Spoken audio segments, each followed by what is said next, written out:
investor from TikTok and Success After Prison, an active investor on all the other social media platforms. Now let's speak on Black fatigue. I've been seeing a lot of video where people already talking about stealing, robbing, harming people, breaking and stuff because they ain't getting food stamps. If you missing a month or less than a month, we don't know how long this is going to last without people getting paid, SNAP programs, the food stamps. You willing to harm somebody, rob somebody, and they kick their door in and they rob stores and steal from stores, you was already doing bad. This is just an excuse for you to do a crime. This is just an excuse, but this is just an excuse for you to be the person you wanted to be. This should be a wake-up call for you. A wake-up call is saying that, hey, I can't live like this. I can't take a chance on the government when the government might have a shutdown again. You shouldn't want to rely on them damn food stamps. Get out and get a job. It's enough jobs out there. Create a job. Become an entrepreneur. You never know what you can bring to society that's valuable unless you try. Take a risk. Take a chance. We all took a chance taking risks to get up every morning, go to these jobs that we might not even like or we might enjoy. So you start taking risks and take calculated chances or educate yourself or get a trade, go in the nursing field or the medical field, become a lawyer. It's too many things out there you can do outside of making excuses. I see ladies that doing pipe fitting. I see ladies in landscaping. I see ladies that electrician. I see ladies that work in factories. There's no excuse for you nowadays. You just waiting on Uncle Sam to take care of you. Now Uncle Sam's showing you from the Republican side of the party and the Democratic side of the party that they don't care a fuck about you. You just a number to them. You just a number to them. That's it. That's it. So make sure when this blow over, get online, Google something, Google some search, whatever you like to do. Find your passion, find your dream. Me, I told a guy last week in the shop that I don't have no hobbies. I have a lot of goals that I want to be successful, but I can enjoy doing anything if it's going to help me take care of me and my family. If not, there's no excuse. You don't have to enjoy something to take care of your family. My mother and father worked in factories and retired from Ford Motor Company for 30-some years. Do I think they actually enjoy working at Ford Motor Company? Most likely not, but it put food on the table. It helped educate their children.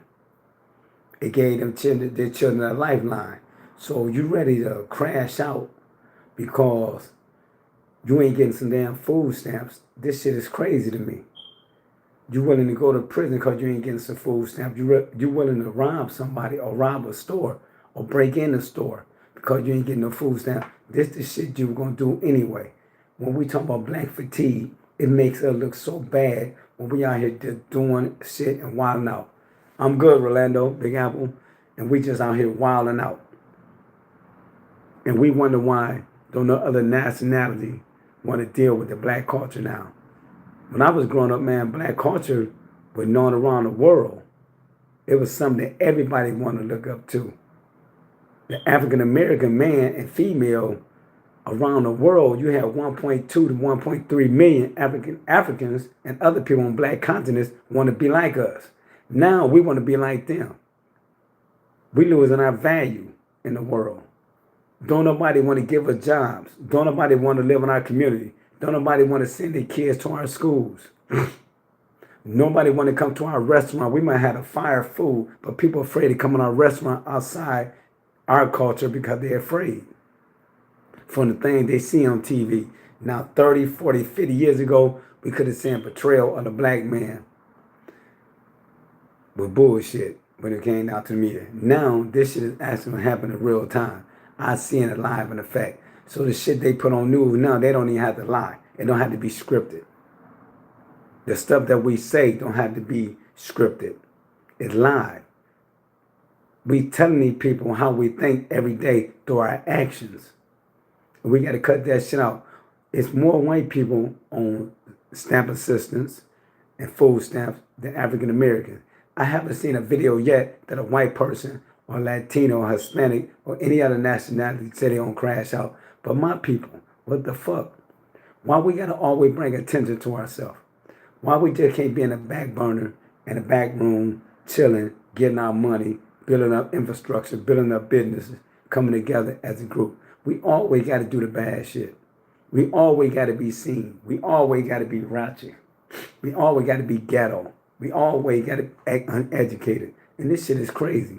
When I was growing up, and I know a lot of people say, man, this ain't back in the day. It should be. Because when I was growing up, we wanted an education.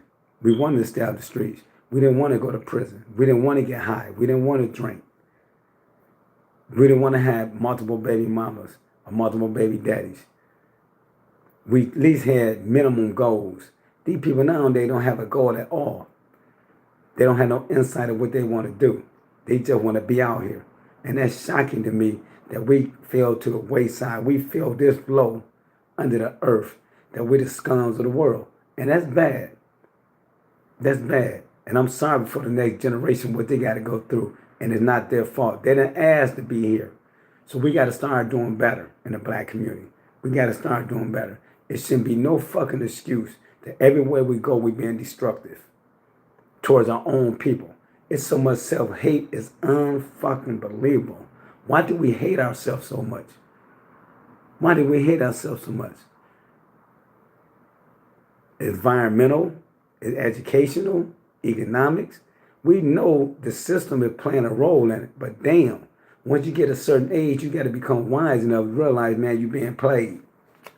The black people are beautiful. The way the black people are is beautiful. And any type of discrimination that come from how the black culture president, black people had no obligated to evaluate anybody else criticize. No, we don't.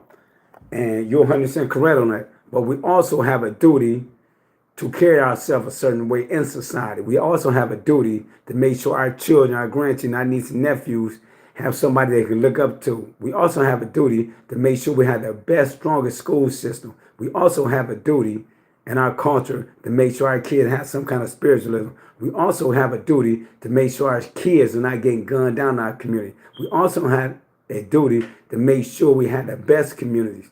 So, no, we don't. But at the end of the day, the criticism is real. They ain't even criticizing us.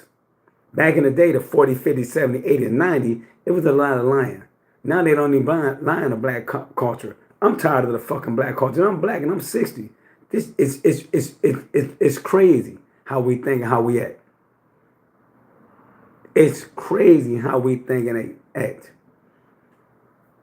The criticism, we should never want to be criticized. We should want to be the pillars. We came from kings and queens. So why we ain't acting like kings and queens? We acting like peasants. We should want to be the pillar of society. We should go everywhere around the world and any continent, and it should say, damn, that king is from America. That king is from Africa. They should look down and say, damn, here comes this Negro from America. No, he gonna be on some bullshit. And you might be well educated. You might be a doctor. You might be a lawyer. But that's the shit we go through. Hold up. Yeah, but what are you doing? Generalizing the entire race of people based off things that you seen certain people do just because there's a bunch of other people that are black. Doesn't mean I said we got doctors and lawyers, we're gonna be stereotyped, but you gonna tell me if you from the inner cities of America, your ass scared. You scared to go to certain neighborhood unless you're extremely ghetto. If you're getting any money, you black, you trying to get out the ghetto. You're going to move your kids to the suburb and send them to a white institution to raise your kids for 8 hours. Then indoctrinate their motherfucking DNA from their school system and their belief system into your child forever. So what you saying, I said you correct, but at the end of the day, this we're not generalizing nothing. This is the truth. You hear about Chicago, you hear about LA, you hear about Detroit. I lived in LA for 4 years. I couldn't go in certain fucking neighborhoods. I got homeboys and family in Detroit. I can't go in certain neighborhoods. I got family in Atlanta. I never been to none of the zones in the hood. Because I know it's too dangerous. This shit is true. I go to Houston. I don't go to the wards. I go to New Orleans. I don't go across that goddamn bridge. I don't go to none of the wards. That's crazy. I go to Florida, I stay in Miami, I stay on the Strip. I don't go in Little Haiti. I don't go to Liberty City, Pork and Bean Projects. So this is crazy. So it's not generalizing. This shit is the truth. And we keep seeing people generalizing us. We the problem. Until we wake up and realize that this shit is happening in real time, that our school system is failing, the parenting system is failing in the African American community. We still got too many damn gangs in the African American community. We were the problem.